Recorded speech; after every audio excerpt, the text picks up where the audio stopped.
Hi, I'm Steve Schweitzer. Welcome to Steve's Tech Talk. How far back can you dig your family's roots? I've got mine back to Sweden and England.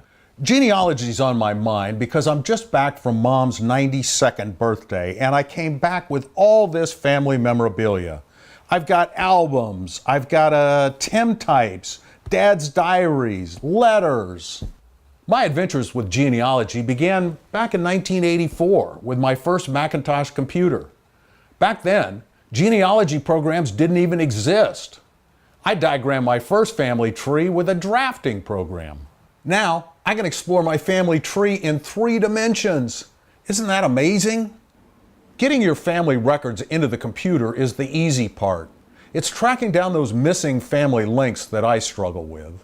For help, I turned to an expert, Allison Dupree Singleton at the Indiana History Center. Allison says computers have radically changed genealogical research. It's making genealogy research much, much easier. But she stresses the most valuable research tool doesn't involve the internet or computers. Start with you and your parents and go backwards. This is the arrival of the first grandchild. And this is Father in the hospital with newborn Steve. Interview the oldest family members you have. That is the biggest thing you can do. And the lion. Yep, there's your lion. Yep, Chicago Zoo.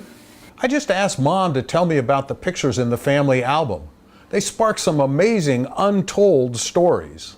She just took to John. She thought he was neat. We actually had her she had lunch in our kitchen. Remember, building a family tree is a process you'll never complete.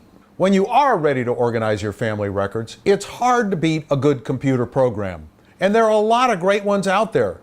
Some of them are even free. My favorite is Tribal Pages. It's password protected to get into it, and then it's password protected to edit it. So, and it lives online. It's not even software you have to buy. It's free. I like using it personally because my family members can get on anywhere in the country and look up information. Adding pictures and multimedia links to your digital family tree can really bring it to life. This is an interview I did with my wife's dad. And I was born at the foot of the Brooklyn Bridge. Another cool thing about the internet is how much research you can do without even leaving home. Personally, I really like Ancestry. I know that they kind of hold a monopoly and have a lot of information, but the reason they are so popular is because they have so much information at your fingertips. Family Search is great as well. I always do a family search lookup as well. Even with all of these great research tools, you are eventually going to run into a rock or two. If you've reached a point where you've done everything you can do online, start visiting libraries, historical societies. So much information, so many sources.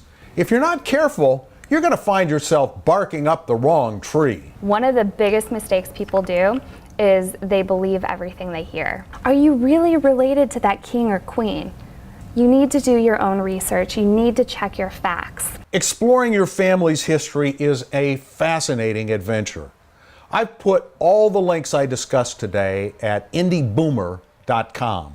You can also visit the History Center at the Indiana State Library or attend one of Allison's regular workshops. The next one's coming up on February 25th. For Boomer TV, I'm Steve Schweitzer.